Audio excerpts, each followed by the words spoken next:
મારું નામ ડાંગર પરેશ છે. આ મારા મમ્મી છે અને રાતે કામ કરતા હતા 7:30 વાગે અને ત્યારે સાપ પડ્યો છે.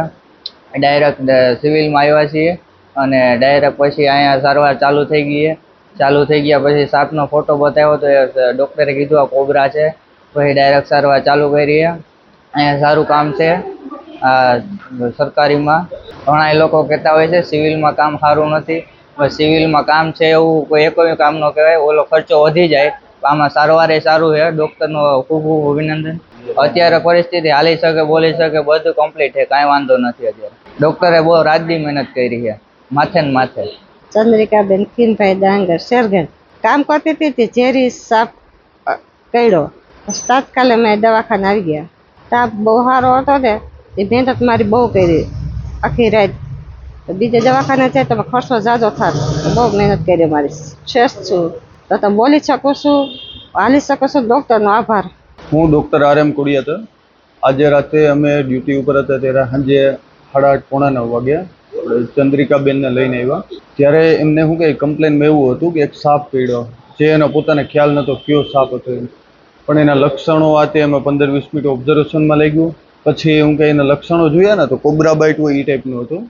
કોબરા બાઇટ એટલે કેવું ન્યુરોટોક્સિક બાઇટ હોય જેની અંદર અમુક લક્ષણો દેખાતા હોય, જેમ કે એની આંખો પડી જવી, શ્વાસમાં પ્રોબ્લેમ થવો, BP ડાઉન થવું. પછી એના ઉપર તેની સારવાર કરી અને ઘણી બધી સારી તેની સારવાર થઈ અને સુધારો પણ ઘણો આવ્યો અને દર્દીના હગાઓએ ઘણો સપોર્ટ આપ્યો.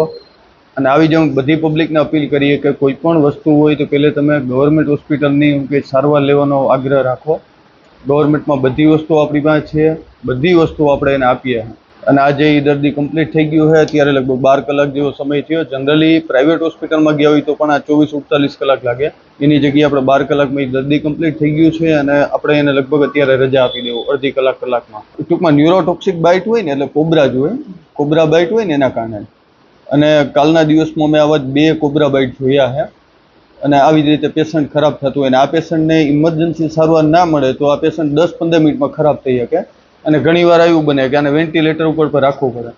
પણ આ ઇમરજન્સીમાં પહોંચી ગયા, આપણે સારવાર આપીને કમ્પ્લીટ થઈ ગયું છે. એટલે પેશન્ટ અત્યારે કમ્પ્લીટ અને આગલી કલાકમાં રજા આપી દેવું આપણે એને. 12-13 કલાક જેવો સમય છે એની સારવારમાં. અને રાતે અમારો સ્ટાફ કે ભાઈ હિતેશભાઈ અપ્પાનાથી અમારો સ્ટાફ બ્રધર છે. સ્ટાફમાં સિસ્ટર છે પ્રિયાબેન, એ પણ હાજર હતા. ક્લાસ 4 હતા, એ બધા માથે જ હતા. બરાબર છે. દર્દીના સગાઓનો સારો સપોર્ટ હતો, એ લોકો પણ માથે હાજર હતા. 2026-27 એડમિશન ચાલુ છે. ઓછા અભ્યાસે ઝડપી નોકરી મેળવવાની સુવર્ણ તક. સતત 9 વર્ષથી નંબર 1 સંસ્થા.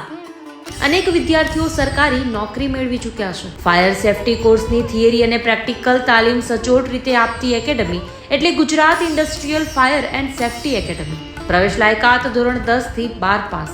આપ સૌ વાલીઓ અને વિદ્યાર્થીઓના સહકારથી સતત નંબર 1 રહેલી સંસ્થા 8 વર્ષ પૂર્ણ કરી 9મા વર્ષમાં મંગલ પ્રવેશ કરે છે.